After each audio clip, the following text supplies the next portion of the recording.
Oi, gente, tudo bem? Como vocês estão? Começando mais um vídeo aqui no nosso canal e hoje nós vamos falar sobre registro de candidaturas, registro de candidatos. Nós passamos ou estamos passando, a depender de quando você estiver vendo esse vídeo, pelo período de convenções partidárias. Então, do dia 20 de julho ao dia 5 de agosto, nós temos o período de convenção partidária. Nesse momento, é o período em que as pessoas, os partidos, eles escolhem os candidatos, escolhem quem representarão aquele partido tanto para prefeito como para vereador nessa eleição de 2024 e, posteriormente, à realização das convenções partidárias, o partido tem que registrar a candidatura dessas pessoas aprovadas pela convenção. Uma informação muito importante acerca de registro de candidaturas é a quantidade de candidatos que cada partido pode registrar para os cargos do legislativo. Então, nas eleições de 2024, pensando como uma eleição que será para vereadores e prefeito, cada partido poderá registrar 100% da quantidade de cadeiras daquela cidade mais uma vaga.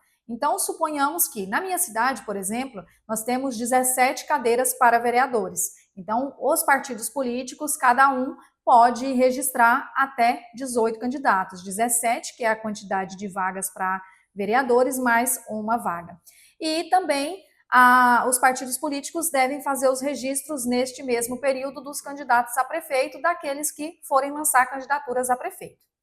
E quando que é esse prazo de começo e de limite final para fazer o registro de candidatura? O prazo para o partido requerer esses registros de candidatura se inicia no dia posterior ao dia que realizar a convenção. Então, o partido realiza a convenção em um dia, no dia seguinte ele deve fazer o requerimento do registro de candidatura de todos aqueles que foram aprovados. E a data final é até às 19 horas do dia 15 de agosto do ano da eleição. Todas essas informações estão previstas lá na Lei das Eleições, que é a Lei 9.504 de 97, e a partir do artigo 10 tem lá previsto como é que se faz esse registro de candidatura, com todas as informações. Então, se tiver alguma dúvida, estiver requerendo esse registro de candidatura de algum partido ou de algum candidato, a pessoa deve ir lá olhar na Lei das Eleições e verificar se está seguindo todos os requisitos. Uma outra coisa muito interessante é que os registros de candidatura, eles são feitos pelo sistema da Justiça Eleitoral, chamado Candex.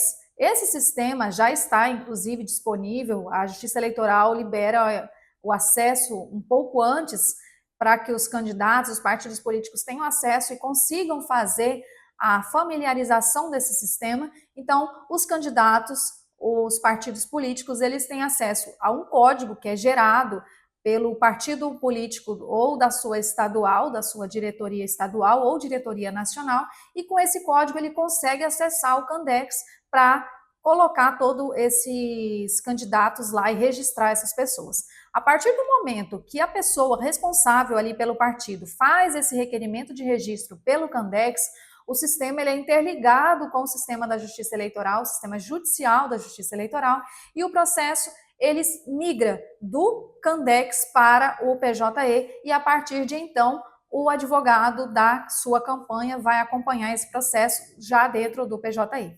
Então toda a documentação que for juntada no Candex vai ser migrada para o PJE e o advogado consegue tanto acompanhar como fazer alterações no sentido de se estiver faltando algum documento o advogado pode juntar, também juntar a procuração nesse processo e dar andamento no processo de registro de candidatura pelo sistema PJE, que é o processo judicial eletrônico usado na Justiça Eleitoral no Brasil inteiro.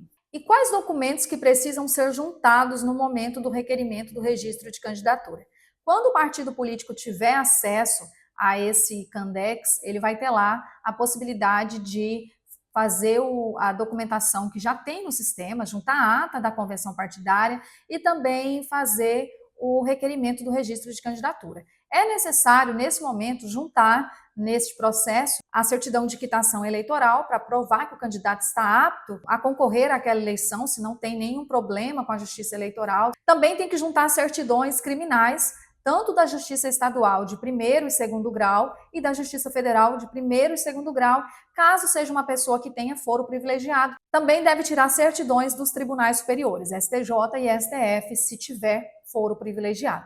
Outra coisa muito importante e que, se não for cumprida, a Justiça Eleitoral vai determinar que haja essa regularização, é a foto que vai para a urna.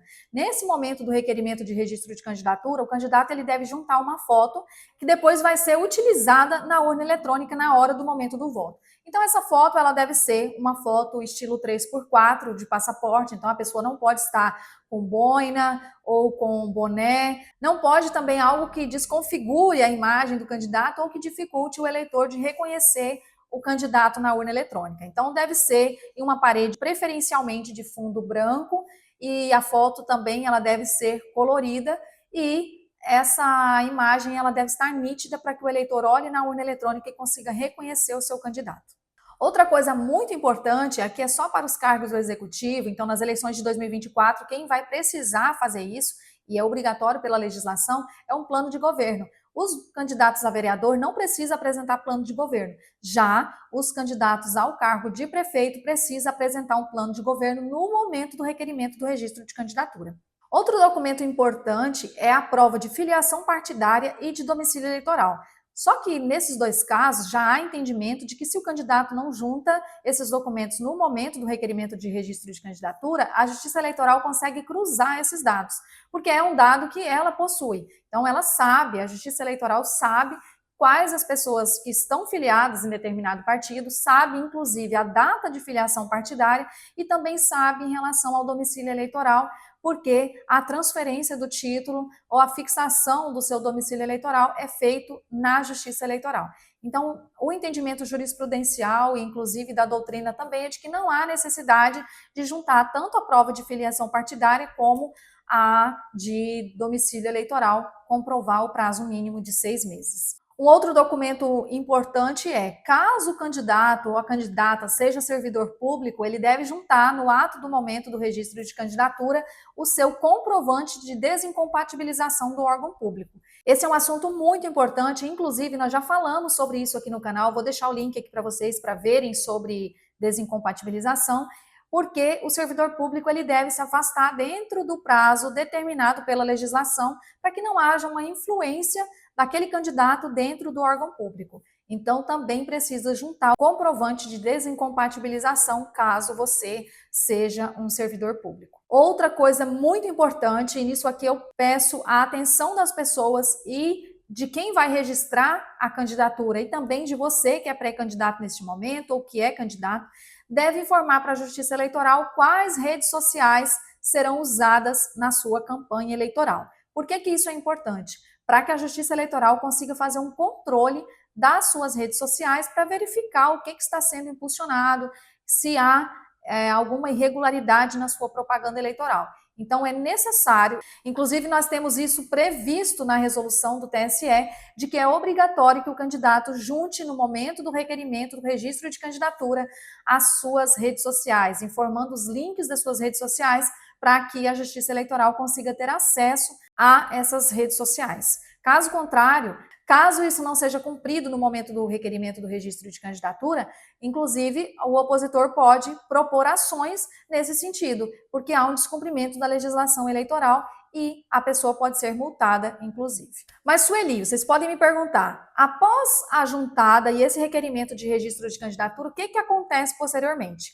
Depois de todo esse documento informado para a Justiça Eleitoral tem um prazo para analisar esses documentos e determinar, deferir ou indeferir o seu registro de candidatura. O que acontece em muitos casos pode haver também impugnações, porque quando a Justiça Eleitoral recebe essa documentação, esse requerimento de registro, ela publica um edital disponibilizando para que opositores, coligações, candidatos, partidos políticos possam impugnar esse registro de candidatura. E aí abre um prazo de 3 dias para que quem quiser fazer uma impugnação, souber de alguma irregularidade, alguma inelegibilidade ou alguma falta de uma condição de elegibilidade, pode fazer a impugnação do registro de candidatura. E aqui fica um recado muito importante. Se você sabe de alguém que tem um problema em relação, falta uma condição de elegibilidade ou tem uma inelegibilidade que não constou nesse momento do requerimento de registro de candidatura, esse é o momento de você fazer a impugnação ao registro dessa pessoa. Inclusive, tem alguns casos que, se não for impugnado dentro desse prazo de 3 dias, precluem o direito da oposição de impugnar essa candidatura e mesmo que lhe falte essa condição, posteriormente essa pessoa vai ser eleita e vai assumir o mandato, caso seja eleito, óbvio. Mas caso você seja uma dessas pessoas que teve seu requerimento de registro de candidatura impugnado pela oposição, por um partido político, um candidato ou uma coligação, o que é que você deve fazer? Pois bem, você já vai ter lá no seu processo de registro de candidatura um advogado habilitado, um advogado ou uma advogada especialista em direito eleitoral que estará acompanhando esse processo. Então, se houver uma impugnação, vai ser feita e demonstrada o motivo daquela impugnação. Nesse momento também nós temos um rito processual que vai determinar como deve caminhar esse processo de impugnação ao registro de candidatura. O advogado que estiver te defendendo vai fazer uma defesa dentro desse processo.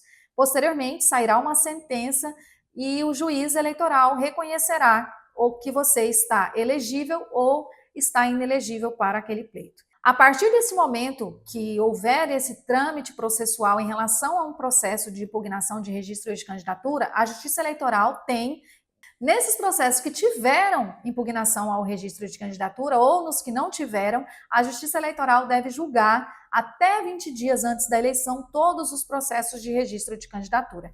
Caso isso não ocorra, ou se tem um julgamento que uma das partes faça um recurso, a parte pode concorrer, inclusive, com o seu nome na urna, mesmo que não esteja terminado esse processo de requerimento de registro de candidatura, e a sua decisão final vai influenciar no processo de tanto se a pessoa for eleita ou se ela não for eleita.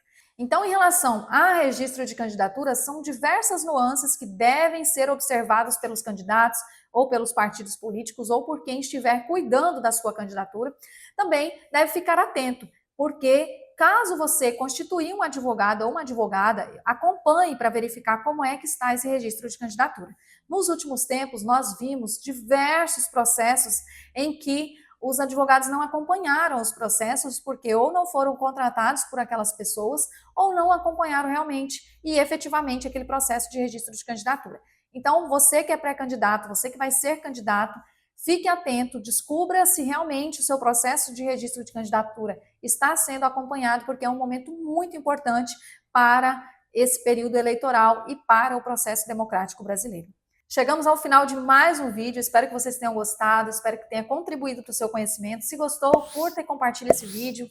Se inscreva no canal para não perder o conteúdo. Muito obrigada e tchau, tchau.